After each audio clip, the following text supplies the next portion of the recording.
Hello guys, ഇന്ന് നമ്മൾ അബുക്കടെ കല്യാണത്തിന് പോവാണ് കേട്ടോ. ഞാൻ മാത്രമേ ഉള്ളൂ, ചേച്ചിയില്ല. ചേച്ചി എന്നെ ജസ്റ്റ് സ്റ്റാൻഡ് വരെ ആക്കാൻ വേണ്ടി വന്നതാണ് കേട്ടോ. അബുക്ക ആരാന്ന് ചോദിച്ചാൽ, ഞാൻ പാലക്കാട് ഗവൺമെന്റ് വിക്ടോറിയ കോളേജിലാണ് പഠിച്ചത്. അപ്പോൾ അവിടുന്ന് എനിക്ക് ഒരുപാട് ഫ്രണ്ട്സിന് കിട്ടിയിട്ടുണ്ട്. അതിലൊരാളാണ് അബുക്ക. ഇതിൽ പറയണവരൊക്കെ അങ്ങനെ എൻ്റെ ഫ്രണ്ട്സ് ആയവരാണ് കേട്ടോ. അങ്ങനെ നമ്മൾ നേരെ മണ്ഡപത്തിൽ കയറി ചെക്കൻ്റെ പെണ്ണിൻ്റെ ഒപ്പം ഫോട്ടോ ഒക്കെ എടുത്തു. കുറച്ച് നേരം എല്ലാവരും കൂടി വർത്താനൊക്കെ പറഞ്ഞ് നിന്നു കേട്ടോ.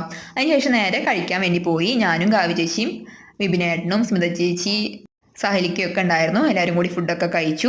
അതിനുശേഷം കുറച്ച് നേരം നിന്നിട്ട് ഐസ്ക്രീം ഒക്കെ വാങ്ങി. ഐസ്ക്രീമും ഞാൻ മാത്രമേ കഴിച്ചുള്ളൂ. പിന്നെ നമുക്ക് കാവ്യ ചേച്ചി ഒരു ചിലവ് ചെയ്യാൻ വേണ്ടിയിട്ടുണ്ടായിരുന്നു കേട്ടോ. അപ്പോൾ അതിന് വേണ്ടിയിട്ട് ബിരിയാണിയൊക്കെ കഴിച്ച് വയറ് നിറഞ്ഞതുകൊണ്ട് തന്നെ ഞാനൊരു ജ്യൂസിൽ ഒതുക്കി.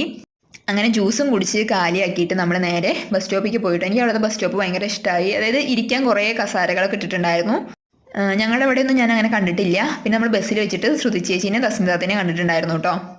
അങ്ങനെ നേരെ വല്യമ്മയുടെ വീട്ടിലേക്കാണ് പോയപ്പോൾ നമ്മുടെ സ്വത്തുട്ടൻ സ്കൂളൊക്കെ വിട്ടിട്ട് വരുന്ന സമയമായിരുന്നു. അങ്ങനെ അവനായിട്ട് കുറച്ച് നേരം വർത്താനൊക്കെ പറഞ്ഞു നിന്നു. അപ്പോൾ വല്യമ്മ അവനെ കൂട്ടിയിട്ട് വരുന്ന സമയമാണ് കേട്ടോ.